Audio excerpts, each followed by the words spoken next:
বন্ধুরা, আপনাদেরকে সবাইকে স্বাগত আমার এই লোটাস অ্যান্ড লিলি গার্ডেনে। দেখতে পাচ্ছেন এই লিলিটা আমার ডরমেন্সিতে যায়নি, এখনো এ ফুল দিয়ে যাচ্ছে। ওটা হচ্ছে চম্পু পাত্র। কিন্তু আমার এই বুলজাইটা আগের বছর ডরমেন্সিতে গিয়েছিল না, এবছর ডরমেন্সিতে যাওয়ার ফলে আমি ওর টিউবারটাকে তুলে, ওর যে রাইজারটা আছে ওইটাকে তুলে আমি ওই জারের মধ্যে রেখে দিয়েছিলাম। 7 দিন পরে দেখুন কি অবস্থা দাঁড়িয়েছে। এবার এই জারের মধ্যে রেখেছিলাম, 7 দিন পরে জার থেকে আমি তুলছি।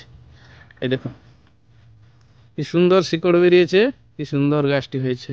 এবার এটাকে আমি রিপোর্ট করব। বর্তমানে এই জারে রাখা থাক। এবার একে আমি একটা সাইডে সরিয়ে দিচ্ছি। পুরনো ওই যে পাত্রটা আছে ওই পাত্রতে আমি নতুন করে রিপোর্ট করব। ঠিক আছে, দেখাচ্ছি কি করা যায়। এই দেখুন,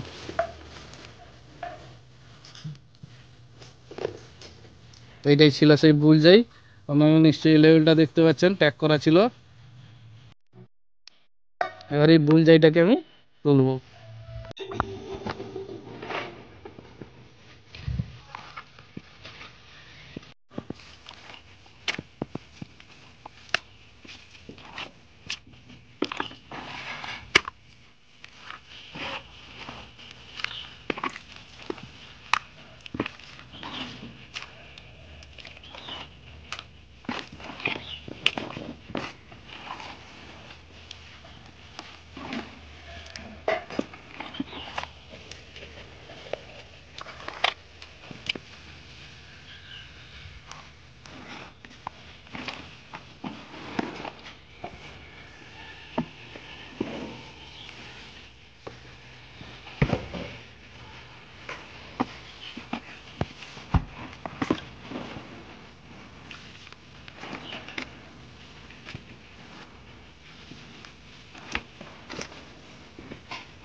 এই দেখুন, এই শিকড়গুলাকে আমি সাফ করে দিব।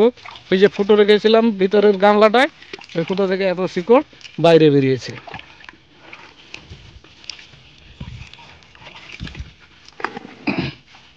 এই জলটা আমি ফেলে দিব, তা আগের বছরে।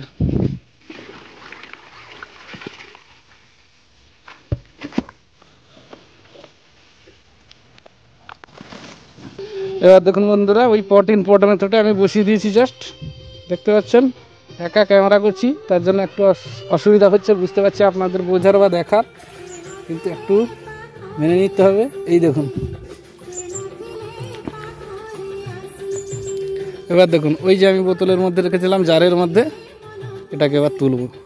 যেহেতু শিকড় গজিয়ে গেছে, এবার আস্তে করে আলতো হাতে এই পাঁকে আমি বসিয়ে দিব।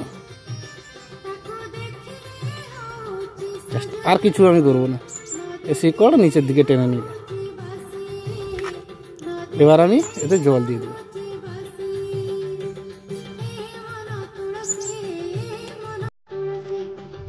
হয়ে গেল আমার বুলজাই ওয়াটার লিলিটা পটিং। এবার বন্ধুরা, এই যে পটিং করে নিয়েছি আমি বুলজাই ওয়াটার লিলি। এবার দেখাবো আপনাদেরকে এতে আমি জল দিয়ে কী করে ফিল আপ করে দিচ্ছি। এবার আমি হোস পাইপ নিয়ে এসেছি।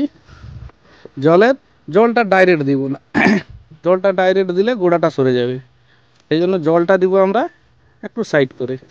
এই যে আমি নিচে দিয়ে দিলাম, দেখতে পাচ্ছেন নিচে আমি হোস পাইপ দিয়ে দিয়েছি, যেহেতু পট মেথডে লাগানো আছে।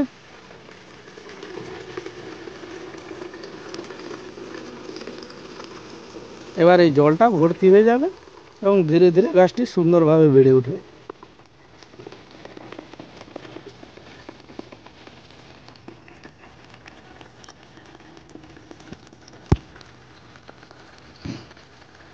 এই জলটা আমার ভর্তি হয়ে এসেছে, দেখতে পাচ্ছেন নিচে যে এয়ার ছিল সেই এয়ারগুলো বেরোচ্ছে।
দেখতে পাচ্ছেন এই পাতাগুলোকে একটু আমি ঠিক করে দেবো, কাদা লেগে গেছে, দিয়ে ভাসিয়ে দেবো।